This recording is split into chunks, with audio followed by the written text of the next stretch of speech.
We'll get you back to the Jets and Broncos game in just a moment. First, breaking news right now. State police have now confirmed 20 people are dead in a crash in Schoharie. The Associated Press says 18 of the victims were in a limousine.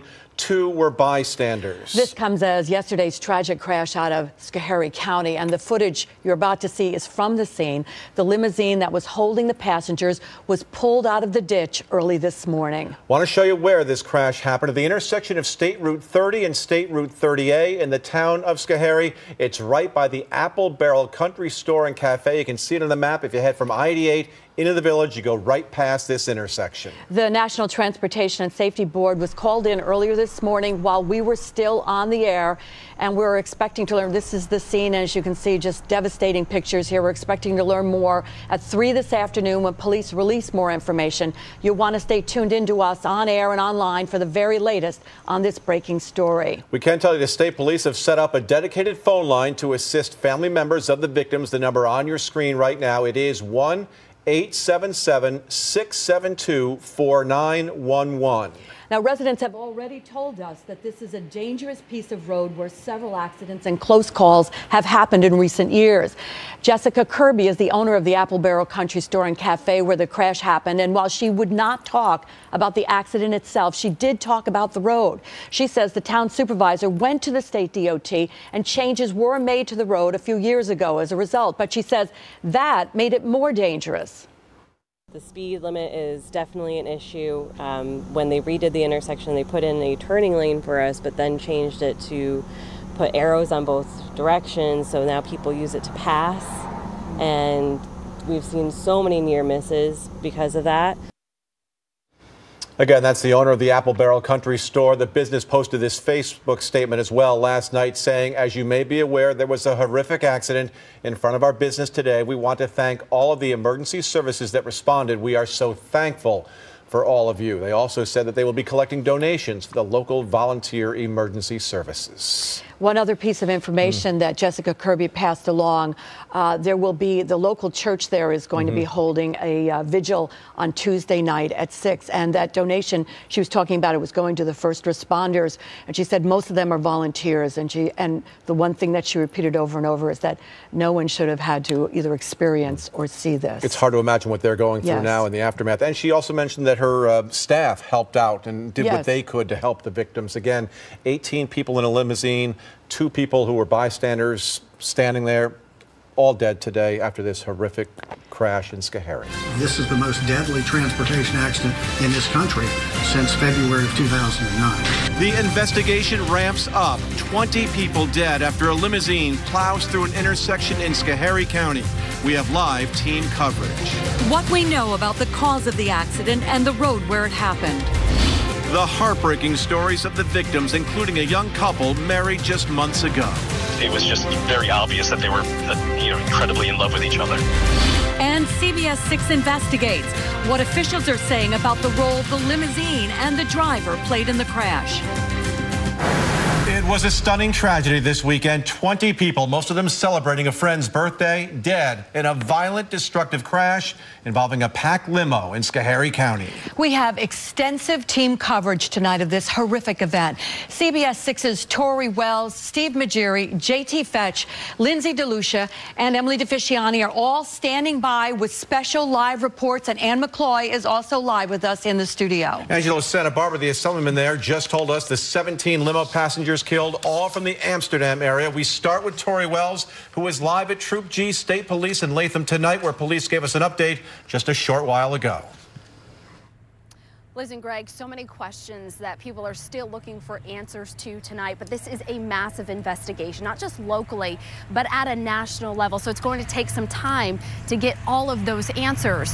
Tonight, police tell us they are still working to notify some of these families. New York State Police say 18 people, including the driver, were in this SUV limousine when it came down State Route 30 and failed to stop at the intersection with State Route 30A. It traveled into the parking lot here and hit a parked car.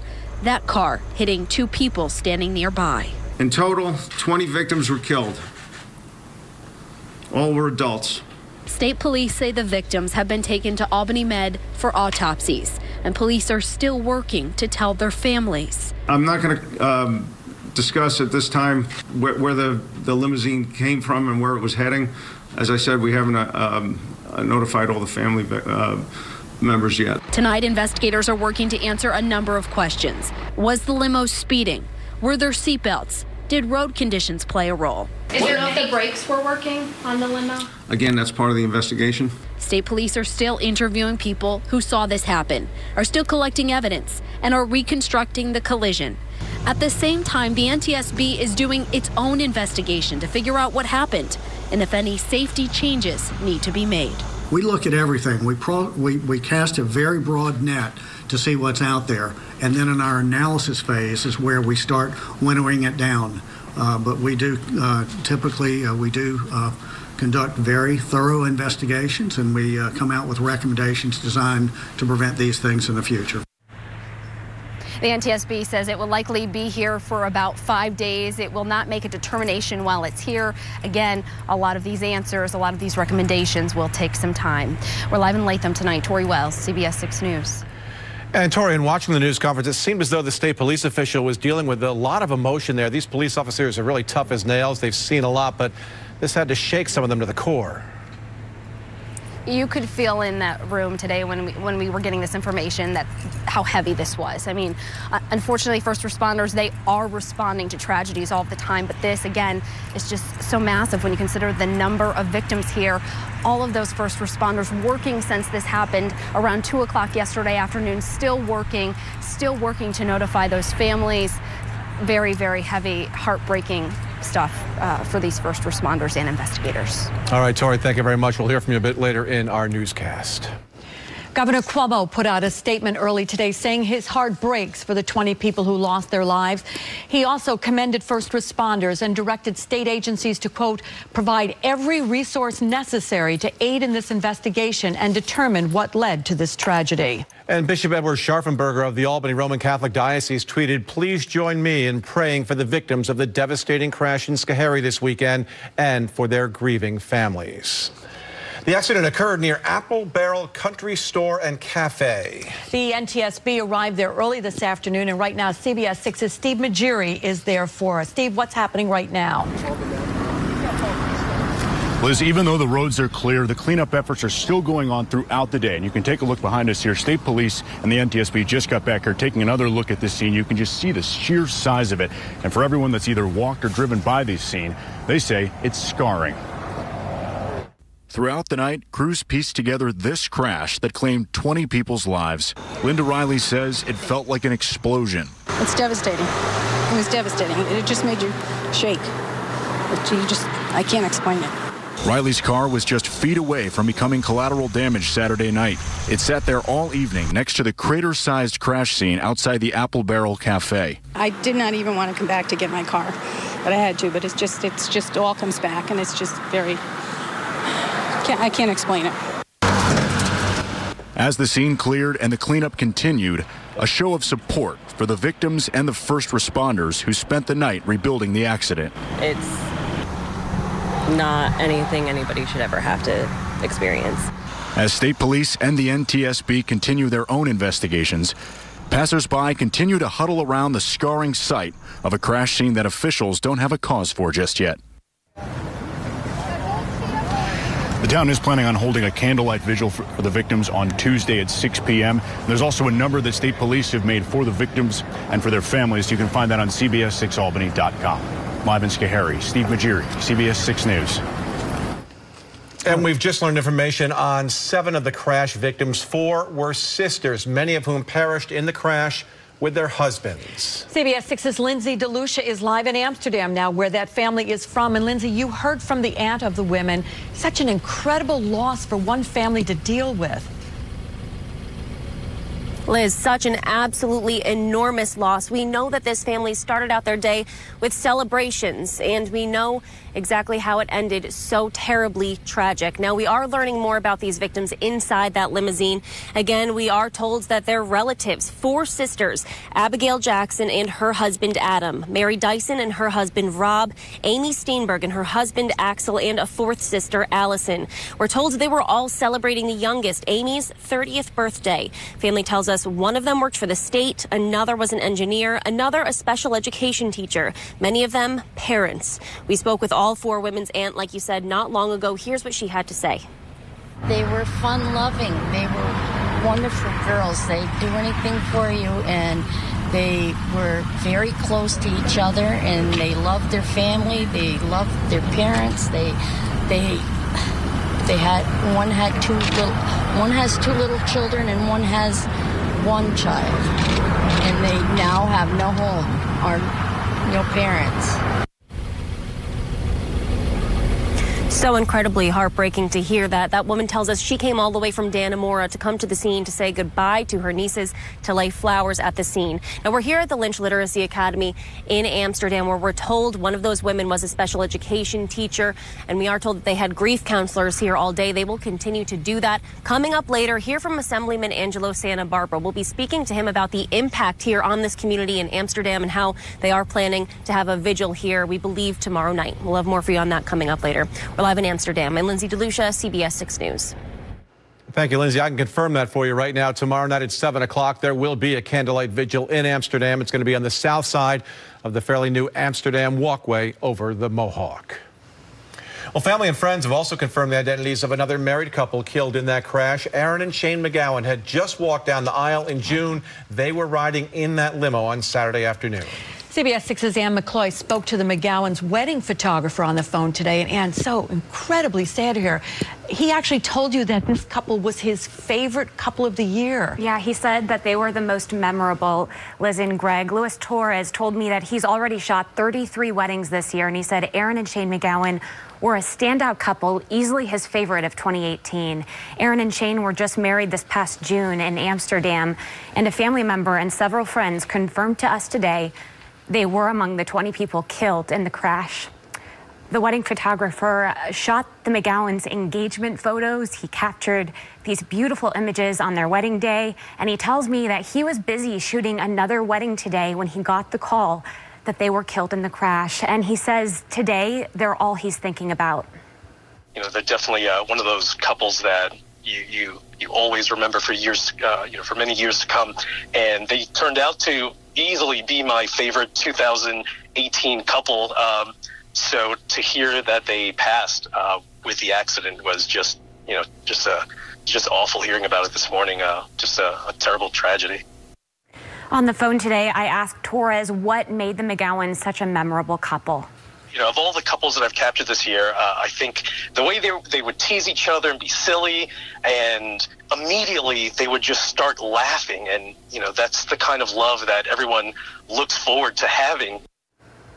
Torres has changed his personal Facebook profile picture to a photo of Shane and Aaron today in honor of them. And Aaron and Shane's friends and family members have also been posting beautiful tributes to them since learning this devastating news. A friend of Shane's describing him as goofy, patient, and fun-loving, who was head over heels in love with his wife. Liz.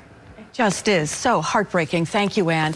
State police have set up a dedicated phone line to assist family members of the victims. The number there on your screen, 1-877-672-4911. Now, there are many unanswered questions about the limousine involved in this accident and the driver, but those answers could take time. CBS 6's JT Fetch joins us live right now from State Police Troop G headquarters with more on that aspect of the story. JT, what do you know? Well, right now, state police are not identifying the company that operated the vehicle in this horrific crash in Schoharie. There are some things that we do know about the area where this happened. First off, the speed limit on the road that the limo was traveling on was 50 miles an hour, and the road it intersects with also has a speed limit of 50. Whether or not the vehicle was traveling over that limit, it's unclear, and investigators are certainly looking into that. Now, this is at least the third recent deadly accident involving a limo. In 2015, 4 women were killed when a limo made a U-turn on Long Island and was T-boned by a pickup truck. And in 2014, a limo van carrying comedian Tracy Morgan was hit by a truck. Morgan was seriously injured, and his friend was killed in that accident. The NTSB chairman recalled yet another accident in 2009, this one in the air, but said this horrible crash in Schoharie unfortunately stands out for the worst reasons. I've been on the board for 12 years, and this is one of the biggest loss of lives that we've seen in a long, long time. Colgan Air up at Buffalo killed 50 people, but this is the most deadly transportation accident in this country since February of 2009. Now, police say with the type of vehicle involved in this accident in Schoharie, only the driver and the front seat passenger would be required to wear seatbelts. The passengers in the back would not have to wear them if they were even available at all. Coming up tonight at 6:30, we speak with a local limo operator. He takes me through the rigorous inspection process and certification process to be able to operate one of these vehicles. He also has some concerns about the vehicle involved in the accident in Schoharie. That's coming up in our next half hour. Live in Latham, JT Fetch, CBS 6 News. Here's the area on a map where state routes 30 and 30A meet. And tonight, CBS 6's Emily DeFisciani is investigating why it's being labeled dangerous and what officials say needs to happen now. I spoke with current and former town supervisors, and both leaders are offering suggestions for safety improvements at this intersection to ensure that it's not the scene of any future memorials and that an accident of this horrific magnitude never happens again. You don't hear about accidents where 20 people die in one accident. Speaking on the phone, Schoharie Town Supervisor Alan Taverner says 20 lives were taken in an instant at an intersection that has been a problem for years. He says the danger is driving downhill on State Route 30, which meets State Route 30A at a T-style stop. It's very easy for a driver to have probably coming down that road, if they don't know this area, to have not realized they were coming to the end of a long hill, and there's a stop sign at the bottom of it.